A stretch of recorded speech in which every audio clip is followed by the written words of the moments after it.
Marcus Johnson looked out the airplane window with excitement in his eyes. Today was a big day for him. At 12 years old, this was his first time flying alone. His father had bought him a VIP seat on the flight from Los Angeles to New York, where his grandparents were waiting to spend summer vacation with him. Marcus felt grown up as he settled into the wide, comfortable seat in the premium section of the plane. The VIP section was quiet and spacious. Marcus had extra legroom, a personal TV screen, and a menu for special meals. His dad, Richard Johnson, wanted him to be comfortable for the 6-hour flight.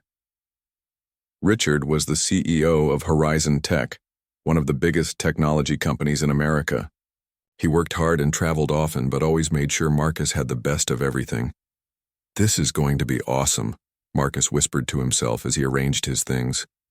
He placed his backpack under the seat in front of him, just like his dad had taught him.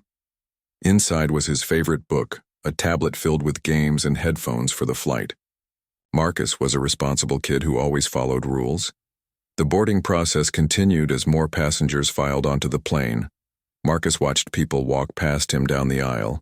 Some smiled at him, while others were too busy finding their own seats to notice the young boy sitting alone. A flight attendant named Heather Williams stopped by his seat. She had a kind smile and blonde hair pulled back in a neat bun. "Is this your first time flying alone?" she asked Marcus.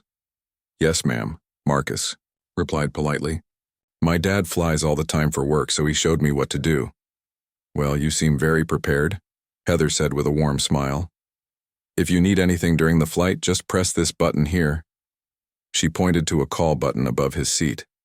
Marcus nodded and thanked her. He felt proud that the flight attendant thought he was doing a good job. Maybe traveling alone wasn't going to be so scary after all. The good feeling didn't last long. A few minutes later, a middle-aged white woman with short brown hair and expensive-looking clothes stopped next to his row. She looked at her ticket, then at the seat number above Marcus, then back at her ticket again. Her face showed confusion, then annoyance. "Excuse me," she said, not to Marcus but to another passing flight attendant. There must be some mistake with the seating. The flight attendant, whose name tag read Kevin, stopped and asked, "What seems to be the problem, ma'am?" The woman, who would later be known to Marcus as Patricia Miller, gestured toward him with a quick flick of her hand. "This child is sitting in the VIP section. Surely there's been an error." Marcus felt his cheeks grow hot. He wasn't doing anything wrong. His dad had bought this ticket for him fair and square. "Let me check, ma'am," Kevin said, looking at both their tickets. After a moment, he shook his head. "There's no mistake. This young man has a valid ticket for seat 3A. Patricia's lips pressed into a thin line. "But this is the premium section. These seats cost extra because they're meant for business travelers who need to work and rest, not for children." Marcus sank lower in his seat. Several nearby passengers were now watching the scene unfold. An older man across the aisle frowned at Patricia's words. "Ma'am, anyone can purchase a VIP seat. There are no age restrictions," Kevin explained patiently. Patricia wasn't satisfied. "Well, can he be moved to economy? He would probably be happier there with other families and children. I have important work to do during this flight, and I need the quiet this section provides." The way she said it made Marcus feel like he had done something wrong just by being there. He looked down at his hands, which were now fidgeting in his lap. Kevin tried to be diplomatic. "I'm sorry, but all passengers must sit in their assigned seats. This young man has a valid ticket for this seat." Patricia huffed and reluctantly took her seat across the aisle, one row back from Marcus. He could feel her staring at him, and it made him uncomfortable. He tried to focus on his book, but the words blurred as he fought back tears. He didn't understand why this woman seemed to dislike him so much when they had never even met. 10 minutes passed, and Marcus thought the situation was over. But then he heard Patricia's voice again, this time talking to Heather, who had returned to check on the premium cabin passengers. "Excuse me," Patricia said, her voice sweet but with an edge to it. "I really think there's been a mistake with the seating arrangements. That child doesn't belong in the premium section." Heather looked confused.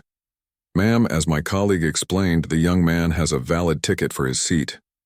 "But look at him," Patricia said, lowering her voice but still loud enough for Marcus. and others to hear. Someone like him doesn't need all these amenities. It's wasted on a child, especially. She paused, giving Marcus a once-over, her eyes lingering on his brown skin. She didn't finish her sentence, but her meaning was clear.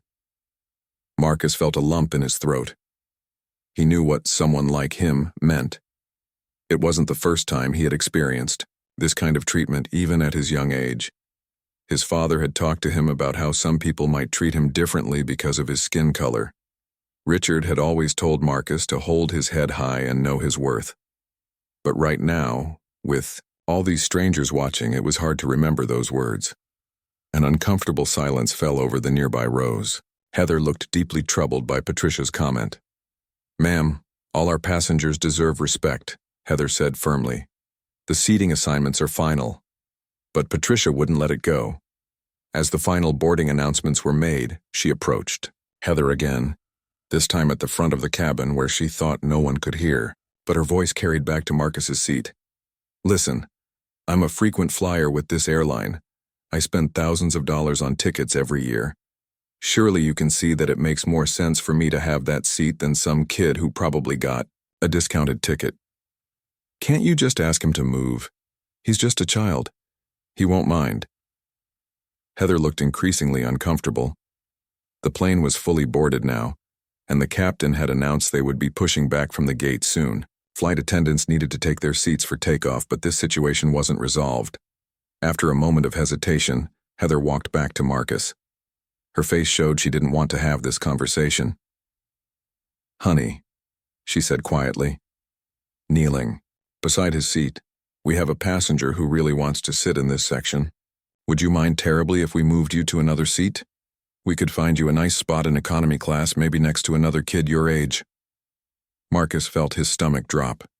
He had done nothing wrong, yet he was being asked to give up the seat his father had carefully chosen for him. He thought about what his dad would do in this situation.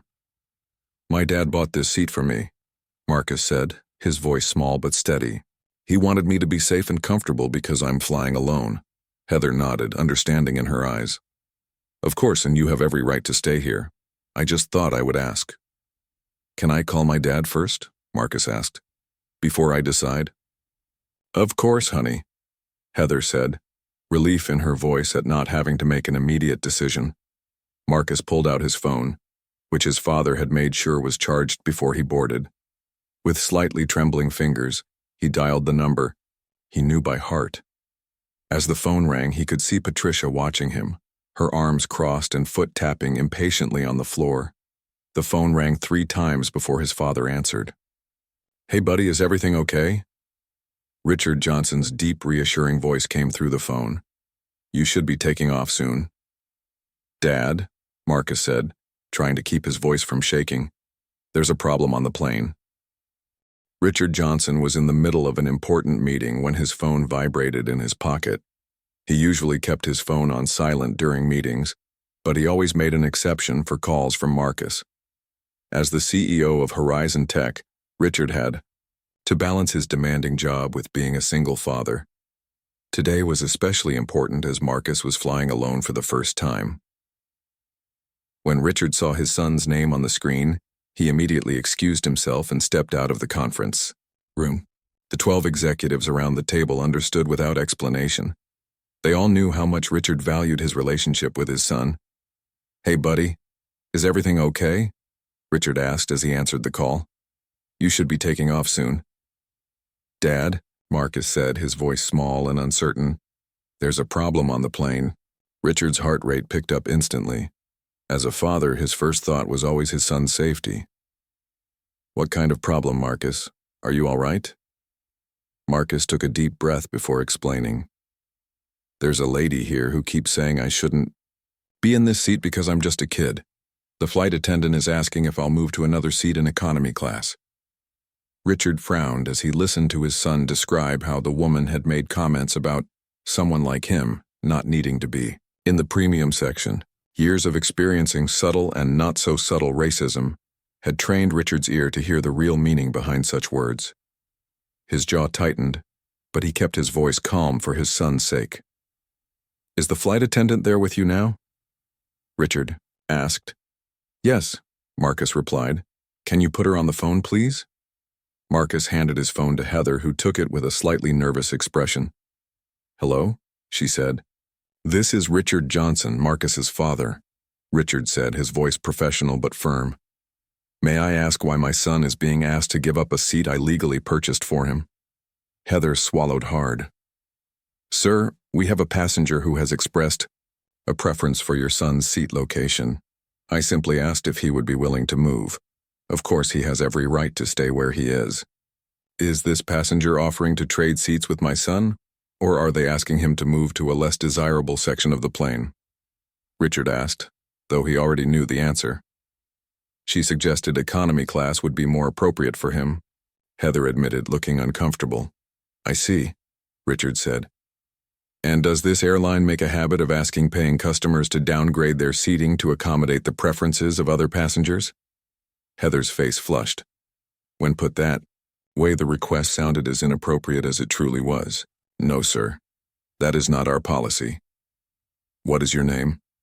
Richard asked. Heather Williams, sir. Well, Ms. Williams, I want to be very clear. My son will remain in the seat I purchased for him. If this passenger continues to harass him, I expect the airline to handle the situation appropriately. Now, who is your supervisor on this flight? That would be Kevin Adams, our head purser. Would you like to speak with him? Yes, I would. Heather quickly found Kevin and explained the situation. By this time, several nearby passengers were watching with interest. Patricia stood nearby, arms crossed, foot tapping impatiently on the floor. She clearly expected the situation to be resolved in her favor. Kevin took the phone from Heather. This is Kevin Adams, head purser. How can I help you, sir? Richard repeated his concerns, this time adding, I'm troubled that my son is being subjected to this treatment on your airline. He's 12 years old and flying alone for the first time. This should be an exciting experience for him, not a humiliating one. Kevin's expression changed as he listened. Mr. Johnson, I sincerely apologize for this situation. I assure you your son will not be moved from his assigned seat. May I ask, are you the Richard Johnson of Horizon Tech?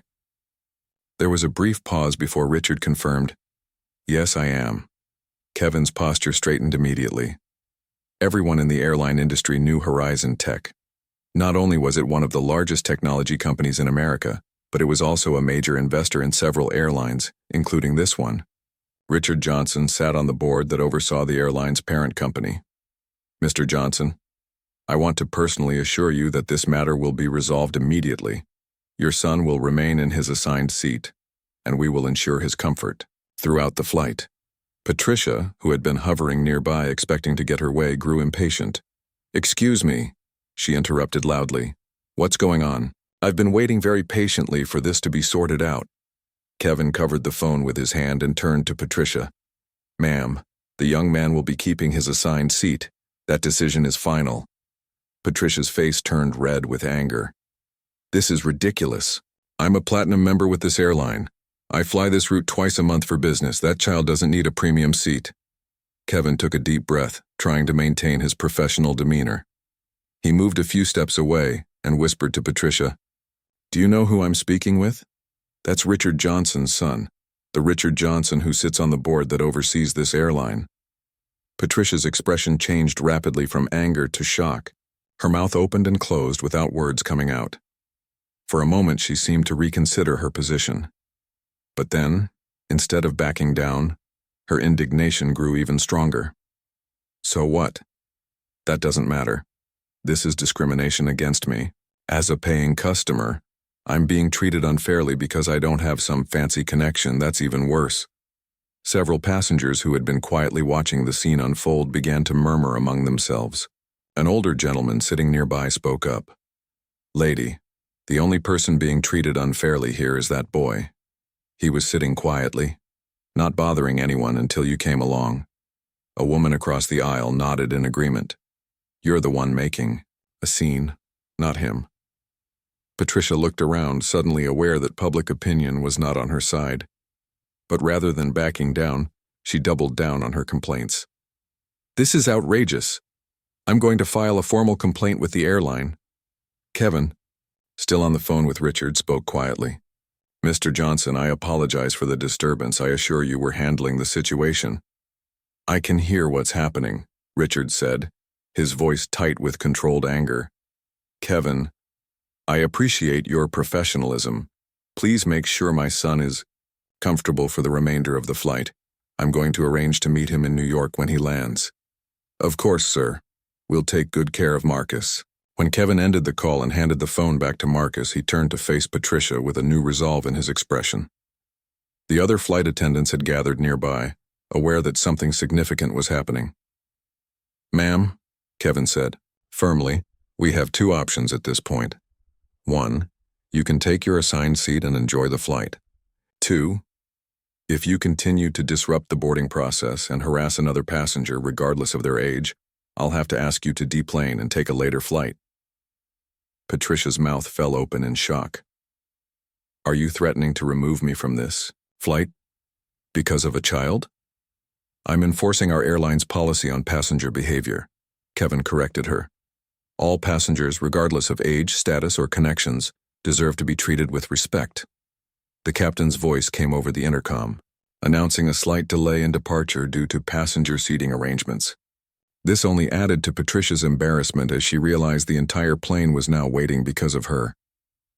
Marcus sat quietly in his seat through all of this, clutching his phone like a lifeline. He felt a mix of emotions, embarrassment at being the center of attention, relief that he wouldn't have to give up his seat, and pride in how his father had handled the situation from miles away. A flight attendant different from Heather approached Marcus with a kind smile. Would you like something to drink before takeoff, young man? Perhaps some apple juice or a soda? Marcus nodded gratefully. Apple juice, please. As the drink was brought to him, he noticed Patricia finally taking her assigned seat, her face a mask of anger and embarrassment. She avoided looking in his direction, focusing intently on her phone instead. The older gentleman who had spoken up earlier leaned across the aisle toward Marcus. You handled that very well, young man. Your father must be proud. Marcus smiled, shyly. Thank you, sir. As the plane finally began to push back from the gate, Marcus looked out the window at the airport lights growing distant. This trip had already become more memorable than he expected, but not in the way he had imagined. He couldn't wait to see his dad in New York and tell him everything in person. The plane reached cruising altitude 30 minutes later. The seatbelt sign turned off with a soft ding. Marcus relaxed a little, settling back into his comfortable VIP seat. The tension from earlier still hung in the air, but things had calmed down. Patricia sat quietly in her seat, tapping away on her laptop, avoiding eye contact with anyone around her. Kevin, the head purser, made his way back to Marcus's seat. He had a warm smile on his face, different from the stern expression he had worn when dealing with Patricia. How are you doing, Marcus? Kevin asked, kneeling down to be at eye level with the boy. Is there anything I can get for you? I'm okay, Marcus said. He was still a bit shaken, but he didn't want to cause any more trouble. Thank you for helping me. You don't need to thank me, Kevin said. You had every right to keep your seat. I'm sorry you had to deal with that situation. Marcus nodded, looking down at his hands. Would you like to see something cool? Kevin asked, changing the subject to cheer Marcus up. Marcus looked up, curiosity replacing some of his discomfort. What is it? How would you like to speak with the pilots? We can't go into the cockpit during the flight anymore, but I can call them on this phone and you can talk to them. Marcus's eyes grew wide with excitement. Really, that would be awesome. Kevin smiled and picked up the cabin phone. He dialed the cockpit and spoke briefly with the pilots before handing the phone to Marcus. Hello? This is Marcus, the boy said, his voice a mix of nervousness and excitement. Hey there, Marcus. This is Captain Steve Reynolds. I heard you're flying solo today. That's pretty brave for a 12-year-old. Marcus couldn't help but smile. He was talking to the actual pilot of the plane. It's my first time flying alone. My dad usually comes with me. Well, you're doing great. My co-pilot Lisa and I are up here making sure you have a smooth flight to New York. We're flying at 35,000 feet right now and our speed is about 550 miles per hour. Wow, Marcus said, genuinely impressed. That's really fast. It sure is. Hey, when we land in New York, would you like to come see the cockpit? We'll be parked at the gate then, so it's allowed. Yes, please, Marcus said, his earlier troubles temporarily forgotten. After chatting with the pilots for a few more minutes, Marcus handed the phone back to Kevin, a wide smile on his face. Thank you, he said. My pleasure, Kevin replied. Now, how about some special VIP treatment? Our chef prepared a chocolate dessert that's not on the regular menu. Would you like to try it? Marcus nodded eagerly. Kevin walked away and returned, a few minutes later with a fancy-looking chocolate cake topped with fresh berries. It was served on real china with a cloth napkin, not the usual plastic airline trays. As Marcus enjoyed his special dessert, he noticed something interesting happening. Around him, the other passengers in the VIP section, who had witnessed the earlier confrontation, were being extra nice to him. The older gentleman who had spoken up for him earlier introduced himself as Dr. Alan Bennett, a retired professor. That looks like a delicious dessert, Dr. Bennett said with a friendly smile. Is it good? It's really good, Marcus confirmed. The best cake I've ever had on a plane. Dr. Bennett chuckled. Well, to be fair, airplane food isn't usually known for being tasty, but I'm glad you're enjoying it. A woman sitting across the aisle, who Marcus learned was named Grace Taylor, offered him some magazines she had brought for the flight. I always bring too many, she said kindly. I thought you might like to look at this one. It has an article about new video games coming out this summer. Marcus thanked her and accepted the magazine. He was surprised by how friendly everyone was being. Even the businessman sitting in front of him turned around occasionally to chat, asking Marcus about school and what he was looking forward to in New York. The only person not joining in the friendly atmosphere was Patricia. She kept to herself, occasionally glancing over with a sour expression before quickly looking away when anyone caught her eye. The contrast between her behavior and the kindness of everyone else was obvious. About halfway through the flight, Marcus noticed a passenger a few rows back holding up his phone, seemingly recording something. He wasn't sure what the man was filming until he realized the camera was pointing in his direction. Had this passenger been recording the earlier incident? Marcus felt uncomfortable at the thought. Kevin noticed too and approached the man. They spoke quietly for a moment. Marcus couldn't hear what they said, but the man lowered his phone afterward. Kevin then came back to check on Marcus. Everything okay? Kevin asked. Was that man recording me?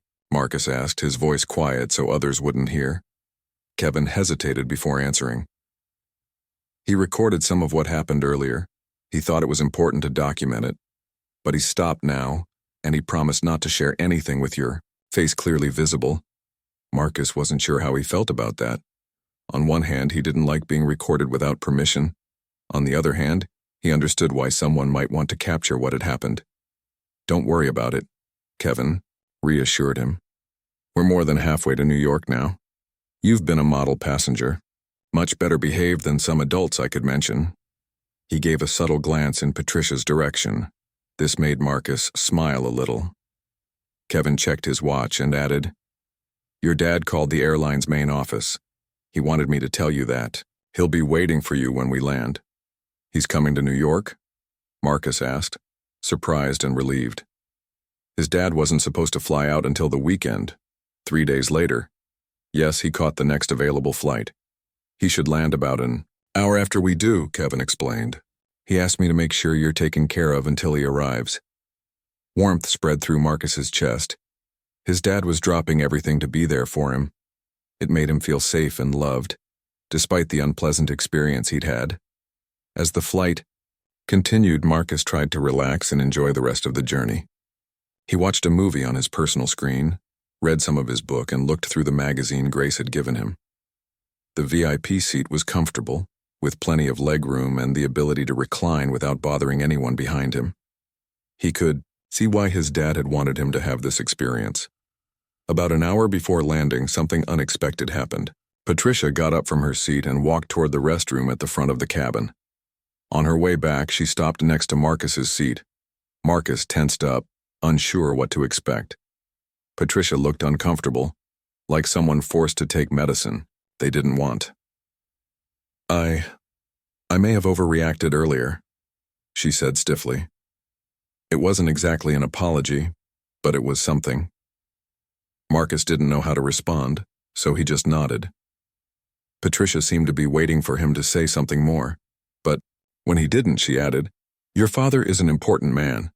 It was clear she was only backing down because of who his father was, not because she recognized her behavior had been wrong. Before Marcus could think of what to say, Dr. Bennett spoke up from across the aisle. "The boy's father shouldn't matter," he said firmly. "What matters is that this young man had a valid ticket for his seat, and he deserved to be treated with respect regardless of who his parents are or what he looks like." Patricia's face flushed. Without another word, she returned to her seat. Marcus gave Dr. Bennett a grateful look. The older man winked at him and went back to his book. As the plane began its descent into New York, Marcus looked out the window at the city lights growing closer. His first solo flight had been nothing like he expected. It had been scary and uncomfortable at times, but also showed him how kind strangers could be. He thought about how quickly his dad had jumped into action to protect him, even from hundreds of miles away. The captain's voice came over the intercom, announcing their approach to JFK Airport. Marcus fastened his seatbelt and prepared for landing, eager to see his father and tell him everything that had happened face to face. Despite the rough start, he had a feeling this trip to New York was going to be one he would never forget. The plane touched down at JFK Airport with a gentle bump. Marcus looked out the window as they taxied to the gate. New York looked big and busy, even from the runway.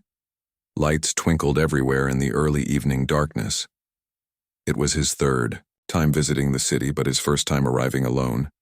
"Ladies and gentlemen, welcome to John F. Kennedy International Airport," the captain's voice announced over the speaker. "Local time is 7:42 p.m. Please remain seated with your seatbelts fastened until we reach the gate and the seatbelt sign is turned off." Marcus waited patiently while the plane finished taxiing. He thought about his dad, who would be landing in about an hour. It made him feel warm inside knowing his father had dropped everything to be with him. He couldn't wait to see him. When the seatbelt sign finally turned off, everyone began standing up and reaching for their bags. Marcus stayed seated, remembering his dad's advice to wait until the rush died down before getting off the plane. Patricia quickly gathered her things, avoiding eye contact with anyone around her. She hurried off the plane among the first group of passengers. Kevin, the head purser, approached Marcus's seat. "Ready to see the cockpit as the captain promised?" Marcus's face lit up. "Yes, please." "Great. Let's wait until most passengers have deplaned, then I'll take you up front." Dr. Bennett, the kind older man who had defended Marcus, stood up to get his bag from the overhead bin. Before leaving, he reached into his pocket and handed Marcus a business card. "Marcus, it was a pleasure meeting you. You're a fine young man. If you ever want to talk about science or need advice about college someday, give me a call. I was a professor at Columbia University for 30 years. "Thank you, sir," Marcus said, accepting the card with both hands as his father had taught him. He read the card. "Dr. Alan Bennett, Ph.D., Professor Emeritus of Physics." "Take care, young man," Dr. Bennett said with a warm smile before making his way off the plane. Several other passengers who had witnessed the earlier incident also said goodbye to Marcus as they left. Grace Taylor, the woman who had shared her magazines, waved and wished him a good stay in New York. The businessman in front gave him a respectful nod. Marcus was touched by how many people seemed to care. Once most passengers had left, Kevin led Marcus to the front of the plane. The cockpit door was open, and Captain Steve Reynolds was still in his seat completing some paperwork. "Here's our special passenger," Kevin announced. Captain Reynolds turned and smiled.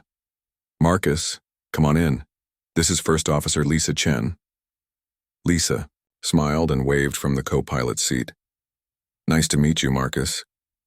Marcus's eyes widened as he took in all the buttons, screens, and controls. "Wow," he breathed. "There are so many buttons." Captain Reynolds laughed. "Yes, it takes years of training to know what they all do. Would you like to sit in my seat for a minute? Can I really?" Marcus couldn't believe his luck. "Sure, I'm done with my work. Hop in." Captain Reynolds stood up and Marcus carefully sat in the pilot's seat. It was big for him, but it felt amazing to be sitting where the captain had been, looking out the cockpit windows at the airport. "How did you like your first solo flight?" Lisa asked. "It was interesting," Marcus said, thinking of how to describe his experience. "Not exactly what I expected." The pilots exchanged knowing looks. Word about the incident had clearly spread among the crew. "Well, you handled it like a pro," Captain Reynolds said, placing a hand on Marcus's shoulder. "And look at this. You're sitting in the captain's seat of a Boeing 787. Not many 12-year-olds can say they've done that." Kevin took a photo of Marcus in the captain's seat with Marcus's phone, then a few more with both pilots standing beside him. It was an amazing end to a difficult flight. After thanking the pilots, Kevin escorted Marcus off the plane. "I'll walk you to the baggage claim area. Your dad asked me to stay with you until he arrives." They walked through the long corridors of JFK Airport. Marcus had a small rolling suitcase as his carry-on, but his larger bag needed to be picked up from baggage claim. As they walked, Kevin explained that a customer service representative from the airline would also meet them to make sure everything went smoothly. When they reached the baggage claim area, a woman in an airline uniform was waiting for them. Her name tag read Olivia Diaz, Customer Relations Manager. "Hello, Marcus," she greeted him with a professional smile. "I'm Olivia. I'll be staying with you until your father arrives. Can I get you anything while we wait? Are you hungry or thirsty?" "I'm a little hungry," Marcus admitted. "Let's get your bag first, then we can find something to eat," Olivia suggested. They didn't have to wait long for Marcus's suitcase to appear on the conveyor belt. Kevin helped him grab it, then said he needed to get back for his next flight. "It was a pleasure meeting you, Marcus," Kevin said, shaking his hand. "I'm sorry about what happened, but I'm glad I could help make the rest of your flight better." "Thank you for everything," Marcus said sincerely. After Kevin left, Olivia took Marcus to a restaurant inside the airport. It was a nice place, not one of the fast food spots. "Order whatever you like," she told him. "It's on the airline." Marcus ordered a cheeseburger and fries, his favorite meal. As they waited for the food, Olivia asked him about the incident on the plane. She took notes as Marcus explained what had happened. "I want to apologize on behalf of the airline," Olivia said when he finished. "What happened was not acceptable, and we're taking it very seriously." Marcus nodded, not sure what to say. He was just glad it was over. Their food arrived, and Marcus was halfway through his burger when his phone rang. It was his dad. "Dad, are you here?" Marcus answered excitedly. "I just landed, buddy. I'll be there in about 20 minutes. How are you doing?" "I'm good. I'm having dinner with Olivia from the airline. And Dad, I got to sit in the captain's seat." "In the cockpit," Richard chuckled on the other end of the line. "That's great, Marcus.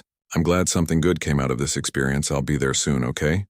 "Okay, Dad, see you soon." Marcus finished his meal feeling much better. The bad start to his trip was being replaced by good things.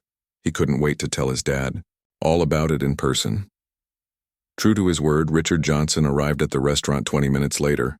Marcus spotted him immediately and jumped up from his seat. "Dad!" Richard opened his arms and Marcus ran into them. They hugged tightly, Richard lifting his son slightly off the ground. "I missed you, buddy," Richard said, his voice thick with emotion. "I missed you too, Dad." Richard set Marcus down and turned to Olivia, extending his hand. "Richard Johnson, thank you for looking after my son." "It was my pleasure, Mr. Johnson," Olivia replied, shaking his hand. "Your son is a remarkable young man. Very well-mannered." Richard smiled proudly at Marcus. "Yes, he is."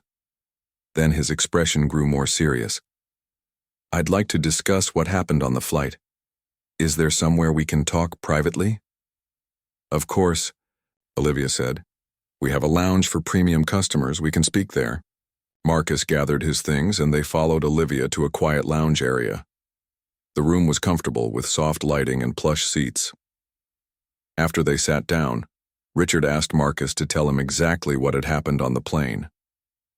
Marcus went through the whole story again, from Patricia's first comments to the kindness of Dr. Bennett and the other passengers. Richard listened carefully, his face a mix of anger and sadness. When Marcus finished, Richard turned to Olivia. "This is completely unacceptable," he said firmly.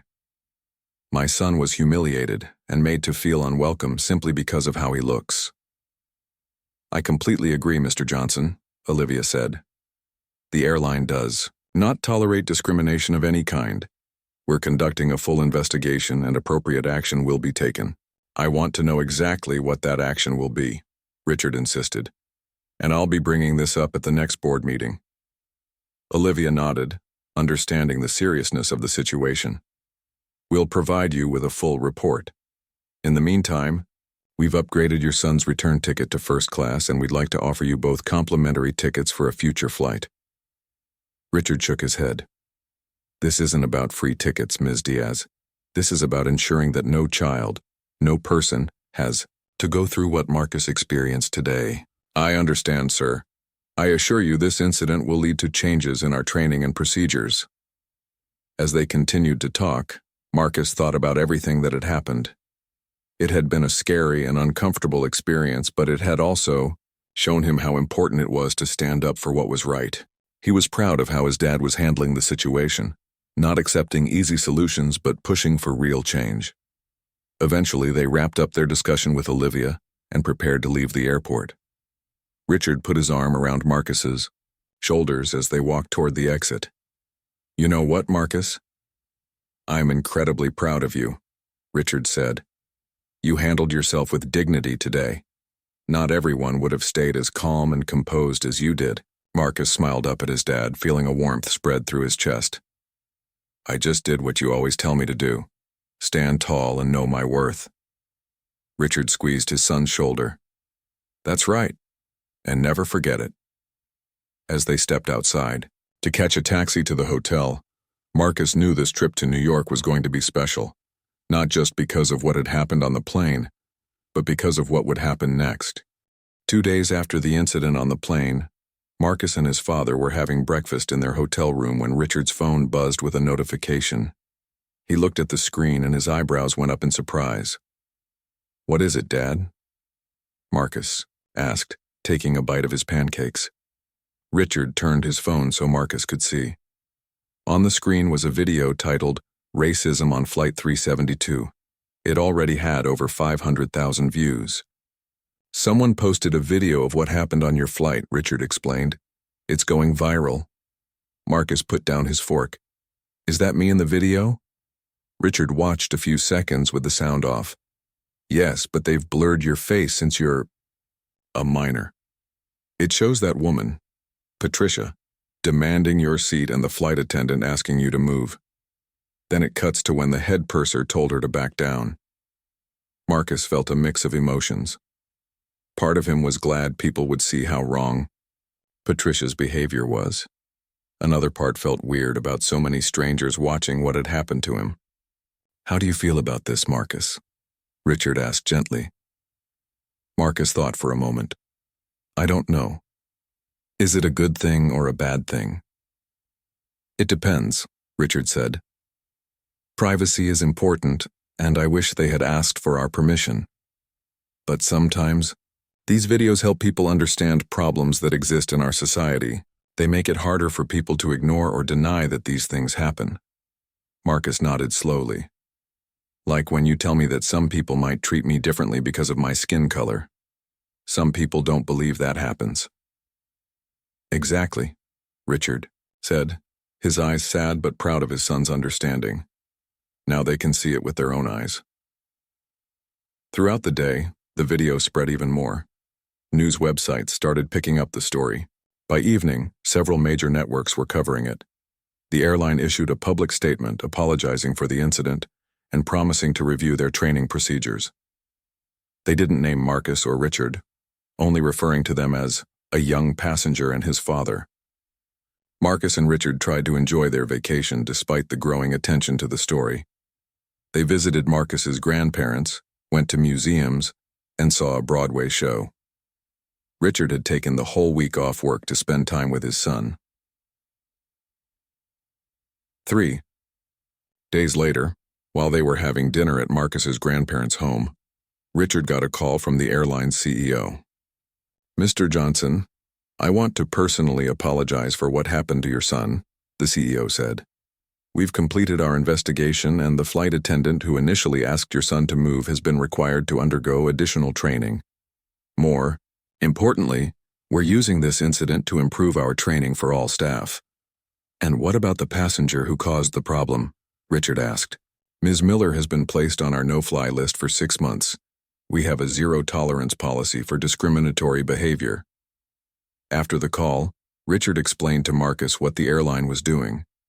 Marcus thought about Patricia being banned from the airline. Do you think she'll learn anything from this? Marcus asked. Richard sighed. I hope so, buddy. Sometimes consequences are the only way people learn. But the most important thing is that the airline is making changes to help make sure this doesn't happen to other kids. A week later, Marcus and Richard returned home. By then, the video had been viewed millions of times. People online were calling Marcus VIP Kid since no one knew his real name. Many people shared their own stories of facing discrimination while traveling. The day after they got home, Richard called Marcus into his home office. I've been thinking about something, Marcus. What happened to you was wrong, but maybe we can turn it into something good. How? Marcus asked. I want to start a new program through the Horizon Foundation, Richard explained.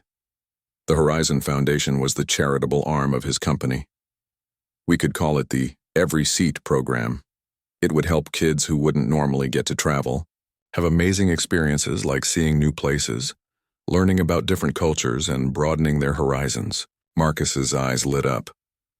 Like a scholarship but for travel? Exactly, Richard nodded. What do you think? I think it's awesome, Marcus said. Could I help with it? I was hoping you'd say that, Richard smiled. I think you'd be the perfect spokesperson. Only if you want to, of course. It would mean sharing your story publicly. Marcus thought about it. It was a big decision. Would it help other kids? Yes, I believe it would, Richard said. Both the kids who get to travel and the people who hear your story and learn from it. Then I want to do it, Marcus decided. 1 month later, Richard announced the Every Seat program at a press conference. Marcus stood bravely beside his father as Richard explained how the program would provide travel opportunities to underprivileged youth. Without naming names, he shared how the program was inspired by his son's experience of being asked to give up his seat on a flight. Every child deserves to dream big, see the world, and sit in any seat they choose, Richard said. The color of their skin, their age, or their background should never determine where they can sit or how they're treated. News of the program spread quickly. Other companies reached out wanting to partner with Horizon Tech to expand the program. Airlines offered free tickets. Hotels offered free stays. Within 6 months, the Every Seat program had funding to send 50 kids on educational trips. Patricia Miller, meanwhile, was dealing with consequences of her own. Someone had recognized her in the video and identified her online. Her employer, an educational consulting firm, received hundreds of complaints. How could someone who displayed such prejudice be trusted to work in education? The company placed her on administrative leave while they conducted their own investigation. For Marcus, life eventually returned to normal, though things had changed in subtle ways. At school, he joined the student council and started a diversity club. His experience had shown him how important it was to stand up for what was right. One day, about 6 months after the incident, Marcus received an unexpected letter. It was from Patricia Miller. His father checked it first to make sure it was appropriate, then gave it to Marcus. Dear Marcus, the letter began. I've spent months reflecting on my behavior during our flight. At first, I was angry about the consequences I faced. I lost my job, received hateful messages, and was banned from flying with the airline. I blamed you and your father for these problems. But as time passed, I began to understand that the only person to blame was myself. My actions that day revealed prejudices I didn't want to admit I had. I'm writing to say I'm truly sorry for how I treated you. You deserved better. No child, no person, should be made to feel unwelcome because of how they look. I'm now taking courses on unconscious bias and volunteering with a community organization that works with diverse youth. I have a long way to go, but I'm committed to changing. I don't expect forgiveness, but I wanted you to know that your dignity, in the face of my poor behavior, has helped me become a better person." Marcus read the letter twice, then handed it back to his dad. "Do you think she means it?" he asked. Richard sat beside his son. "I don't know. People can change, but it takes time and effort. The important thing is that you stood your ground. With dignity, you showed her and everyone else on that plane what true character looks like." Marcus nodded, thinking about everything that had happened since that day on the plane. One difficult moment had turned into something bigger, a program helping other kids, a school club promoting diversity, and maybe even a change of heart in someone who needed to learn an important lesson. As he helped his dad review applications for the next group of Every Seat scholars, Marcus felt proud. His dad had always told him that sometimes the hardest moments in life could lead to the most important changes. Sitting there, seeing the excited essays from kids who might never have traveled otherwise, Marcus knew it was true. Every seat on every plane, bus, or train belonged to whoever had a ticket, no matter what they looked like or how old they were. And now, because he had stood his ground, more kids would get to see the world from seats they deserved.